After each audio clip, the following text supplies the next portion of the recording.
Bugünkü mövzumuz Daniel Goleman'ın emosional zeka nəzəriyyəsidir. Bilirik ki, emosiyalarımız olmasa biz həyatda irəliləyə bilmərik. İnsanlarda emosiyalar müxtəlifdir. Kədərli, nikbin, pozitiv, negativ. Yəni bu emosiyaları da vaxtı-vaxtında, yeri-yerində idarə etmək gərəkir. Yəni ki, deyək ki, pozitiv bir dönəmdə sən negativ bir enerji ortalığa yaya bilmərsən və yaxud negativ bir dönəmdə çox da pozitiv olmaq şərt deyil. Bütün bu emosiyalarımızı yeri-yerində düzgün istifadə etmək şərtdir. Yağışlı günlərin birində Amerika psixoloqu Daniel Goleman yorğun,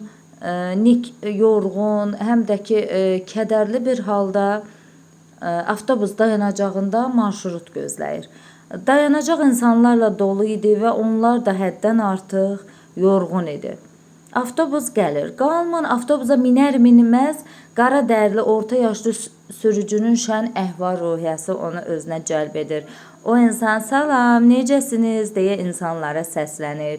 Yol boyu şən sözlər danışır. İnsanları özünə, yəni pozitiv ruhda yaxınlaşdırır. Pozitiv sözlər, cümlələr, fikirlər söyləyərək insanların abı həvasına rəngarənglik qatır. Avtobusda sərnişinlər arasında canlanma başlayır. Artıq kədərli insanlarda nikbin aura yaranır. Yəni insanlar çox sevincli olurlar. İnsanlarda pozitiv bir aura başlayır. Bu hadisə baş verdiyi dövrdə Goleman yenicə psixologiya sahəsi üzrə doktorluq dissertasiyası müdafiə etmişdi. Baş verən hadisə Golemanın emosiyalarına virus kimi yoluxucu olduğu və bunun cəmiyyət üçün nə dərəcədə vacib olduğu qənaətinə gəlməsinə səbəb olur. Bu andan etibarən o tədqiqatları məhz emosiyaların psixologiya sahəsi üzrə aparmaq qərarına gəlir. Beləliklə Golemanın tədqiqatları nəticəsində emosional intellekt anlayışı formalaşır. Daniel Golemana görə insanın iki zəkası var. Həm emosional, həm də rasional zəka. Məsələn, yoldaşı rəhmətə gedən bir qadın artıq bir müddət keçəndən sonra özünü yaxşı hiss etdiyini deyir. Bu fikirləri söyləyərkən onun gözləri yaşarır. Onun gözləri yaşarmaq, yəni onun gözləri yaşarmaq emosional zəkanın məhsuludur. Onun söylədikləri isə ki, məsəl üçün o deyir ki, vəziyyətim yaxşıdır, özümü yaxşı hiss edirəm. Bu isə rasional zəkanın məhsuludur. Goleman hesab edir ki, təhsildə, karyerada, ailədə yüksək nailiyyətlərin əldə edilməsi üçün emosional intellektin yüksək olması vacibdir. Əlbəttə ki, bu belədir. Əgər ailədə ata-ana emosional zəkası yüksəkdirsə, yəni evladlarına qarşı pozitiv enerji ötürə bilirlərsə, nikbin enerji ötürə bilirlərsə, deməli o övladlar da şən, nikbin, həyatda yerini tapan bir şəxsiyyət kimi formalaşacaqlar.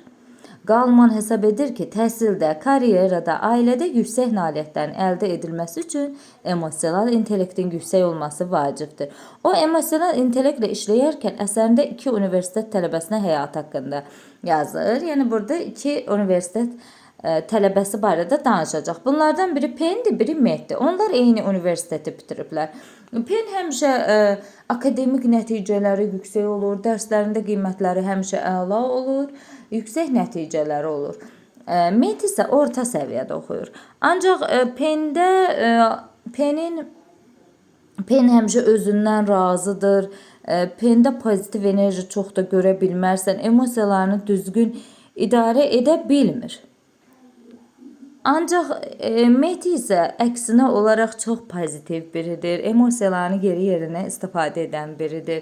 Həmişə insanlara pozitiv enerji ötürməyi bacarır. Elə buna görə də universiteti qurtardıqdan sonra Pen müsahibə verir, iş müsahibələri. Müsahibələrin 7-sindən yəni Pen kəsilir. Yəni hər dəfə iş tapa bilmir, istədiyi işlə təmin oluna bilmir. Met isə yüksək aurası ilə, pozitiv enerjisi ilə müsahibələrdən yaxşı keçir və yaxşı işlərlə təmin olunur. Yəni burada demək istəyir ki, Pendə emosional intellektin çox zəif, Metdə isə əksinə güclü olması onun iş tapmasına səbəb. Belə ki, yüksək emosional intellektli insanlarla münasibətdə vacib aspektlərdən biri emosiyaları düzgün yönetməkdir. Bu baxımdan Goleman hesab edir ki, bir çox hallarda emosional intellekt IQ bacarığından daha vacibdir. Belə ki, yuxarıda verilmiş nümunədə Pence savadı və intellekti ilə bütün universitet yoldaşlarından öndə idi, lakin özündən razılıq kimi emosiyalarını idarə edə bilməməsi onun karyera qurmasına ciddi mane olurdu.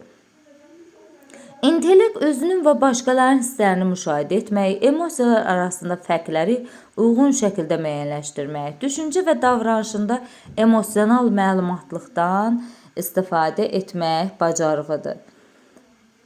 Yəni emosional intellekt həyat boyu dəyişir, inkişaf edir. İnsan həyat təcrübəsi topladıqca onun əlbəttə ki, emosional intellekti də təkmilləşir, inkişaf edir.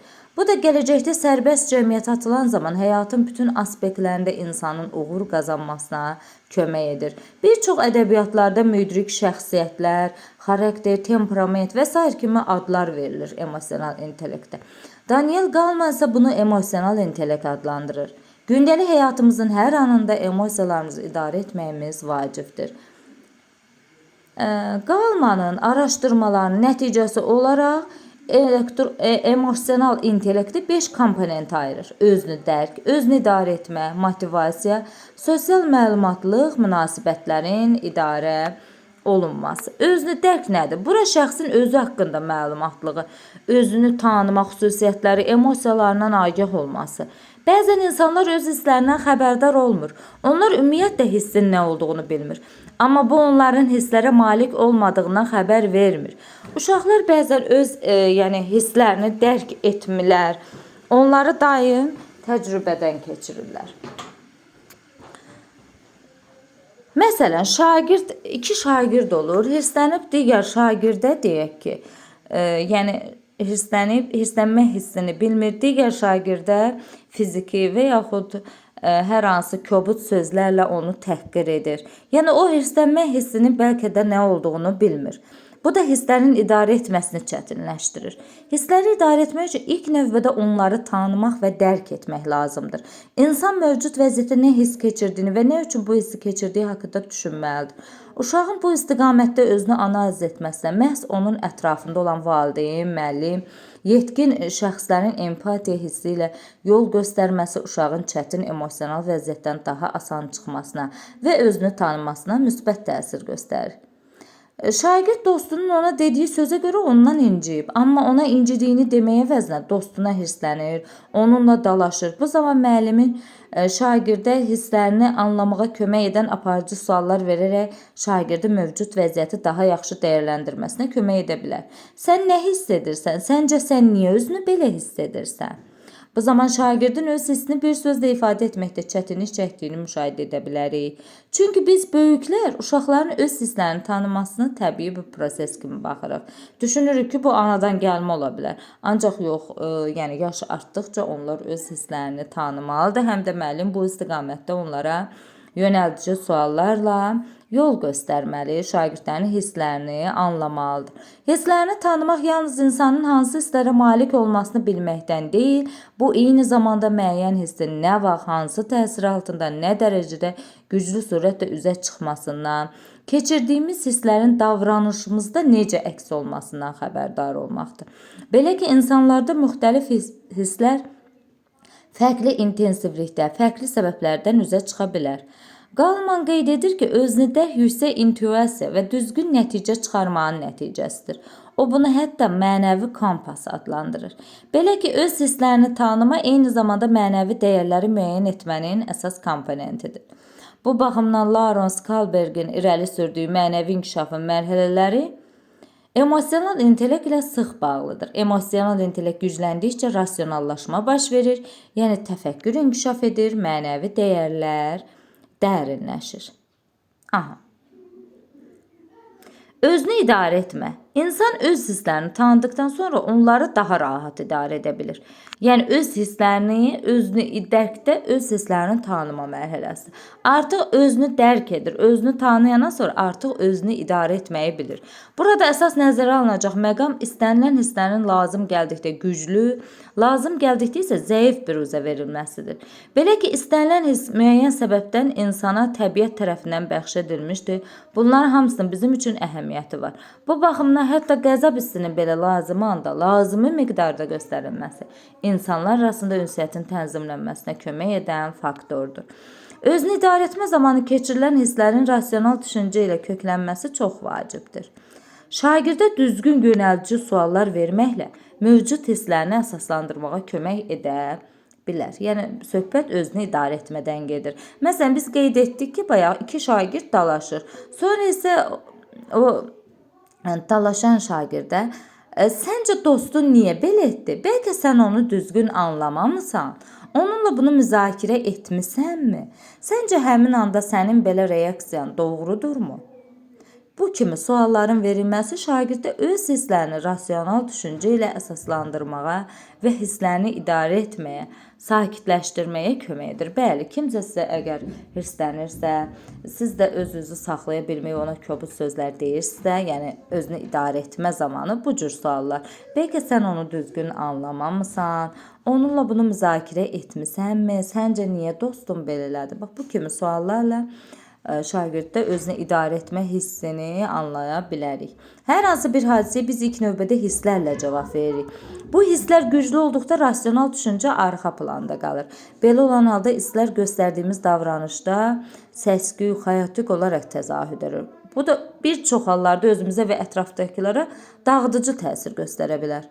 Bu baxımdan özünü idarə edərək, yəni hisslərini rasionallaşdıraraq, özünə mövcud vəziyyətdə düzgün suallar verərək hisslərin idarə olunmasını təmin etmək mümkündür. Biz bu yolla istənilən yaşda olan insanlarda özünü idarə etmə vərdişini formalaşdırılmasını təmin edə bilərik.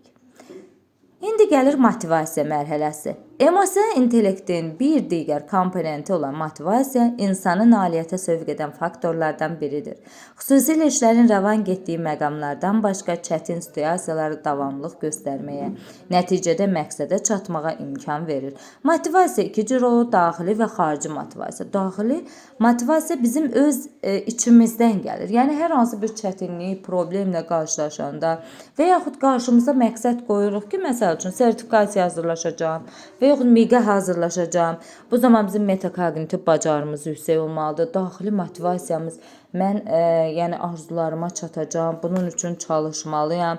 Dərin sevgi, maraq, yəni burada daha çox inkişaf etməlidir. Daxili motivasiyanın direkləri ilə hərəkət edən insan gələcəkdə qarşılaşdığı bir çox əngəli aşmağa, yanma sindromundan yan keçməməyə, şövqlə yola davam etməyə daxilən stimul tapa bilir. Yəni insanda stimul olmalıdır. Daxili motivasiya insanın daha optimist baxış bucağı tapmasına, uğursuzluqlara qarşı dözümlü olmağa, yüksək enerji ilə problemlərə qarşı müqavimət göstərməyə yol açır. Daxili motivasiya pessimizmin qarşısını ala bilir. Hər hansı davranış və vərdişimizi inkişaf etdirmək üçün daxili motivasiyanı necə artıra bilərik? Bunun aşağıdakı yolları var. 1. Hər hansı fəaliyyət üzərində nəzarəti optimallaşdırmaq üçün onu sizə ən uyğun şəkildə etmək imkanlarını müəyyən edir. Məsələn, gündəlik həyatda fiziki cəhətdən daha aktiv olmaq istəyirsiniz, amma yürüyüş etməkdən xoşunuz gəlmir.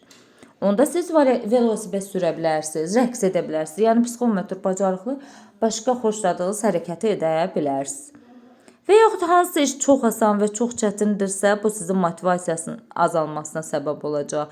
Öhdəsindən gəlmək mümkün olmayan, yəni hazırki bacarıqlarımızla üst-üstə düşməyən fəaliyyətdən kənar durmaq lazımdır. Fəaliyyətləri başqaları ilə əlaqələndirmə motivasiyanı artıracaq bir başqa üsuldur. Belə ki, hər hansı fəaliyyəti başqaları ilə birlikdə edə və ya münasib kluba üzv ola və yaxud bildiyiniz sahədə ətrafınıza faydalı olacaq işlər görməklə öz təcrübələrinizi başqaları ilə bölüşə bilərsiniz. Dəyərlərinizi dəqiq müəyyən etməklə fəaliyyətinizi onunla dəstəkləməyə inkişaf etdirə bilərsiniz. Məsəl üçün siz ədaləti, dürüstlüyü, mərhəməti özünüzə dəyər kimi qəbul edirsinizsə, fəaliyyətinizi bu baxımdan nəzərdən keçirə bilərsiniz. Deyək ki, bir iş adamısınız, imkanınız var, qocalar evinə, digər uşaq evinə ədalətli, mərhəmət nümayiş etdirirsiniz, köməklik edirsiniz. Yəni bəzi insanlarla, işlədiyiniz iş yerinin sakinləri ilə söhbətləşib həmən uşaq evinə, qocalar evinə hər hansı dəstək olarsınız. Bəzən hansısa fəaliyyətə qarşı istəksizliyimiz ona qarşı daxili motivasiyamızın az olmasına dəlalət etməyə bilər. Belə ki, ona təsir edən digər faktorlar da nəzərə alınmalıdır. Bu mənada ona mane olan əngəli aradan qaldırmaq lazımdır. Əgər səhər idmanı etməyə həvəs yoxdursa, bu başqa səbəbdən. Məsələn, düşünə bilərsiniz, qarşıya məqsəd qoymusunuz ki, deyək ki, səhər idman eləməliyim. Ancaq səhər duranda həvəssiz olmur. Baxırsınız ki, siz gecə saat 3-də, 4-də yatmısınız, yuxusuzluq probleminiz var, ona görə də həvəs yoxdur.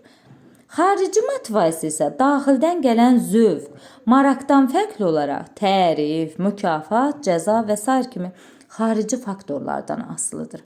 Xarici motivasiya müxtəlif səviyyədə özünü göstərə bilər. Ən aşağı səviyyədə tamamilə kənar təsirin diktəsi ilə etmək. Məsələn, şagirdin valideyn tərəfindən hansı sevmədiyi, demək, fənnə, ixtisasa yiyələnməsi. Məsəl üçün, valideyn deyir ki, evdə, oğlum sən, uşağın marağı deyək ki, humanitar 3-cü qrupadır, tarixə, ədəbiyyata. Valideyn deyir ki, yox, sən dəqiq fənlər üzrə getməlisən. Ancaq uşağın ona marağı yoxdursa, o orada bir nəticə əldə etməyəcəklər. Məsələn, ailəsini dolandıran şəxsin kifayət qədər məvacib aldığı, amma sevmədiyi işi görməsi. Bir də elə işlər var ki, dərin zövqlə etməmiş olsaq belə, faydasına əmin olduğumuza görə etməli oluruq. Məsələn, diş fırçalamaq, pəhriz saxlamaq, ehtiyat üçün pul yığmaq, yəni o pulu yığmağa həvəsimiz yoxdur, istəyirik xərcləyək, ancaq qarşıya məqsəd qoyuruq ki, yox. Bunu biz etməliyik. Həm də bu xarici faktordur. Yəni evdən bizdən tələb edirlər ki, puluvu kənara qoy. Məsələn, bu maşını alarsan, bu evi alarsan. Realistik baxımdan insanı fəaliyyətə sövq edən hər iki, həm daxili, həm xarici motivasiyanın kombinasiyasıdır. Yəni bunları bir-birindən tamamilə ayırmaqla desək ki, tək başına daxili motivasiya yetərlidir. Bu yanlışdır. Aparılan son tədqiqatlar göstərir ki, bir tərəfdən daxili motivasiya fəaliyyətlərdə daha çox keyfiyyətə, digər tərəfdən isə xarici motivasiya isə kəmiyyətə müsbət təsir göstərir. Bu baxımdan hər ikisi birlikdə əhəmiyyətə malikdir. Belə ki, birbaşa performansa bağlı olaraq verilən mükafat daxili motivasiyanı gücləndirir. İndi gəldi 4-cü, sosial məlumatlılıq deyilir buna. Həm də empatiya. Empatiya yəni digər insanların hisslərindən xəbərdar olmaq, özünü digər insanın yerinə qoymaq, onun idraki və emosional vəziyyətini duymaq. Sigmund Freud deyirdi, insanlar sir saxlamağı bacarmır. Onların dodaqları sussa da barmaqlarının ucu ilə qeybət edirlər. O bununla demək istəyirdi ki, bizim nə hiss keçirdiyimizi dodaqlarımız deməsə də, insan bədən dili olur, müəllimlər. Bədən dili vasitəsilə, jestlər vasitəsilə, üz, mimika, gözlər vasitəsilə nə isə bir siqnal ötürür, deyək bir sirri ötürür. Qarşımızdakı şəxsə empatiya göstərən zaman diqqət etməli olduğumuz əsas məqam onu mühakimə etməməkdir. Yəni biz hiss edirik ki, digər insan ürəyindən nə keçir də, yəni onu hiss edə biliriksə, yəni onu mühakimə etməməliyik. Bir çoxlarda bu bacarığı anadan gəlmə hesab edirlər. Lakin düzgün yol göstərildikdə uşaqlarda dərin empatiya hissini sonradan formalaşdırmaq mümkündür. Məsəl üçün biz deyirik, iki şagird dalaşır. Şagirddə incidiyi dostuna qarşı empatiya hissi yaratmaq üçün səncə sənin davranışından o özünü necə hiss edir? Sən onun yerinə olsaydın nə edərdin? Kimi sualların verilməsi şagirdi qarşısındakı şəxsin hisslərini kökləməyə, onu başa düşməyə kömək edir. Empatiya hissini inkişaf etdirmək üçün istifadə edən strategiyalardan biri də akademik, yəni ilin əvvəlində şagirdlərin bir-birini, müəllimi tanımaq üçün buzqıran strategiyalardan istifadə etməsi. Yəni şagirdlərin bir-birini sevdiyi cizgi filmlər, sevdiyi qəhrəmanlar, sevdiyi işlər barədə, onların hobbisi barədə məlumatlı olmaq. Tədqiqatlar göstərir ki, insanlar özlərinə oxşar xüsusiyyətə malik şəxslərə qarşı daha diqqətli olur. Onların hisslərinə, fikirlərinə daha çox hörmətlə yanaşırlar. Başqa sözlə desək, sinifdə şagirdlər arasında konfliktlərin yaranma səbəblərinin biri də məhz onlarda empatiya hissinin zəif olması və bir-birlərindən yaxından tanımamasıdır. Ona görə müəllim çalışmalıdır ki, uşaqlar bir-birini yaxından tanısın, sinif yoldaşlarını, hətta müəllim də uşaqlarla söhbət edib onları yaxından tanımalıdır ki, sinifi daha yaxşı idarə edə bilsin. 5. Münasibətlərin idarə edilməsi. Başqa insanlarla səmərəli münasibət qurmaq emosional intellektin digər vacib aspektidir. Bunun üçün şəxsin sosial bacarıqlara sahib olması lazımdır. Sosial bacarığı dedikdə aktiv dinləmək, verbal, qeyri-verbal kommunikasiya qurmaq, liderlik, inandırıcılıq, komandada işləmək. Bu bacarıqlar münasibətlərin idarə edilməsinə aiddir. Münasibət qurmaq yalnız qarşı tərəfi anlamaq deyil, eyni zamanda bu anlayışı ünsiyyət və kommunikasiyada tətbiq etməkdir. Yuxarıda verilən situasiyada müəllimin düzgün yönləndirilməsinin nəticəsi olaraq şagird dostunu ona dediyi sözdən incidiyi üçün ona hirsləndiyini, onunla dalaşaraq dostunun da onun kimi hisslər keçirməsini, bununla da ondan acıq çıxmaq istədiyini dərk edir. Müəllimin verdiyi suallarla şagird mövcud vəziyyətə başqa prizmadan baxır. Bəlkə mən düz başa düşməmişəm. Gərək onu günahlandırmazdan əvvəl məsələni dəqiqləşdirərdim. Bax, bu cür düşünməyə başlar. Bununla şagird öz hisslərini rasional fikirlərə yönəldir. Bu da onun sakitləşməsinə, yəni hisslərin idarə olmasına imkan yaradır. Nəticədə şagird artıq mövcud vəziyyəti daha dərindən analiz etməyə başlayır. Bütün bunlar şagirddə incidiyi dostuna qarşı empatiya hissini gücləndirir, davranışını, dostuna olan münasibətini tənzimləməyə kömək edir. Şagirdlərdə emosional intellekti necə formalaşdırmaq olar?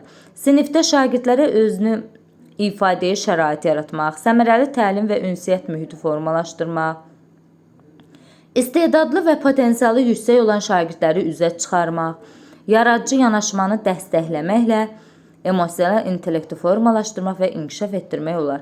Bunun üçün aşağıdakı strategiyalardan istifadə məqsədə uyğundur.